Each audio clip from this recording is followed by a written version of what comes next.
नमस्कार मित्रों, खेल और खिलाड़ियों की आवाज़ खेल पथ में आपका हार्दिक स्वागत है। मित्रों, इस समय हमारा देश योगमय है। विश्व योग दिवस को लेकर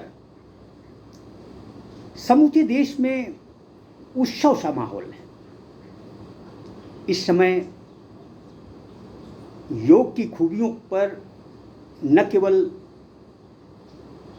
विद्वान लोग अपने वक्तव्य दे रहे हैं, बल्कि योगाचार्यों की भी पूछ परख हो रही है।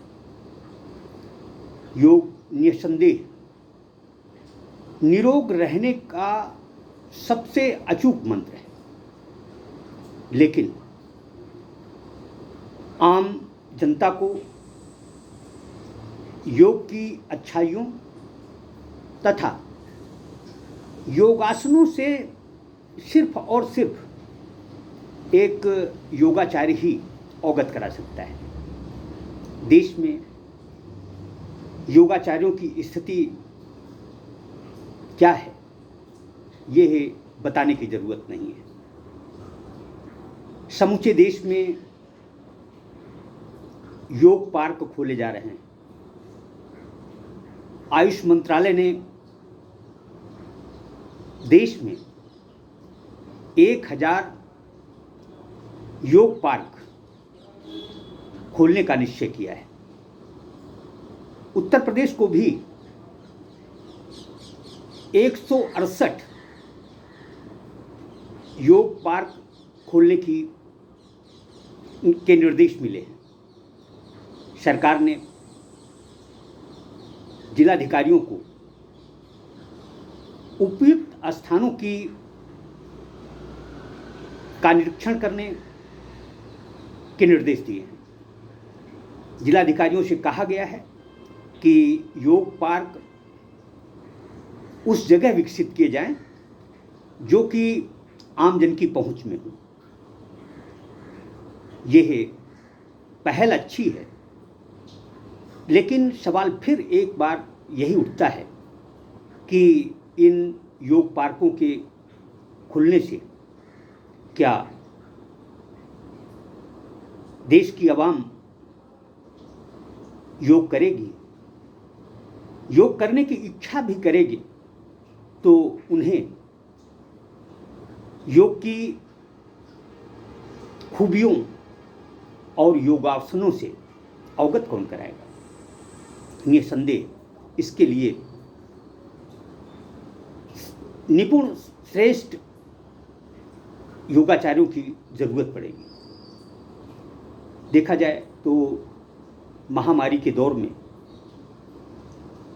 हमारे देश के सम्मानित योग प्रशिक्षकों ने लाखों लोगों की जान बचाई थी। योगासन के माध्यम से उनमें नई ऊर्जा का संचार किया था। लेकिन दुख की बात है कि आज वही सम्मानित योगाचार्य आर्थिक तंगहाली के दौर से गुजर रहे हैं। महिला पुरुष योग प्रशिक्षकों के साथ राज्य सरकारें, हुकूमतें भेदभाव कर रही हैं। कहीं पुरुष को 8000 तो महिला को 5000 दिए जा रहे हैं, जो कि सरासर गलत है। दरअसल कल हमारा देश 11वां विश्व योग दिवस मनाएगा।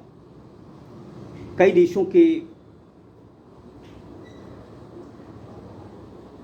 लोग विशाखापत्तनम में इकट्ठा होंगे। प्रधानमंत्री नरेंद्र मोदी भी योगासन करेंगे। यह अच्छी बात है। योग प्राचीन समय से मानव स्वास्थ्य के लिए अमोघ अस्त्र रहा है। ये कोई नई बात नहीं है, लेकिन मोदी सरकार ने, प्रधानमंत्री नरेंद्र मोदी ने योग को वैश्विक पहचान दिलाई है। लेकिन सरकार ने अभी तक योगाचार्यों के जीवन यापन का ठोस प्रबंध नहीं किया है। जब तक हमारे देश के सम्मानित योगाचार्य खुश नहीं होंगे, वह आमजन को योग की खूबियों, योगासनों के बारे में या युवा पीढ़ी को योग में कैरियर बनाने का सपना कैसे दिखा सकते हैं। देखा जाए तो हम लगातार इस मामले में जवाबदेह लोगों से बात करते हैं तो सबका एक ही जवाब है कि योगाचार्यों का भला होगा, जरूर होगा। लेकिन उनसे मेरा एक ही सवाल रहता है कि आखिर कब, का वर्षा जब कृषि सुखाने। अभी हाल फिलहाल हमारे देश के सम्मानित योगाचार्य गुरबत के दौर से गुजर रहे हैं। हम 11वां विश्व योग दिवस मनाने जा रहे हैं। योग प्रतिदिन की क्रिया है। सिर्फ एक दिन के आडंबर से हमारा राष्ट्र स्वस्थ राष्ट्र नहीं हो सकता। इसके लिए हमारी हुकूमतों को, राज्य सरकारों को ठोस प्रबंध करने होंगे। बिहार जैसे राज्यों में योग को फिजूल माना जा रहा है। योगाचार्यों की स्थिति नाजुक है, तो मध्य प्रदेश में भी बहुत अच्छा हाल नहीं है। उत्तर प्रदेश में भी, जहां योग पार्क विकसित करने का ढिंढोरा पीटा जा रहा है, वहां भी सम्मानित योग प्रशिक्षक को 8,000, महिला योग प्रशिक्षक को 5,000 रुपये मासिक मानदेय मिलता है।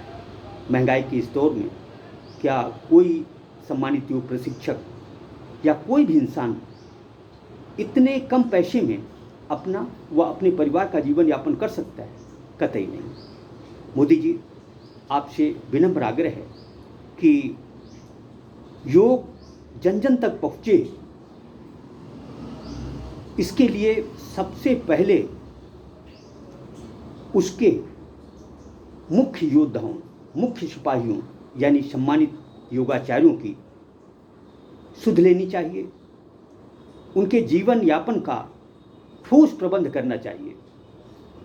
कोशिश हो कि हर विद्यालय में एक योग प्रशिक्षक रखा जाए, वह भी नियमित रूप से। तभी हमारा स्वस्थ राष्ट्र का संकल्प पूरा होगा, वरना हमारा देश बीमारू देश कहलाएगा। जय हिंद, जय भारत।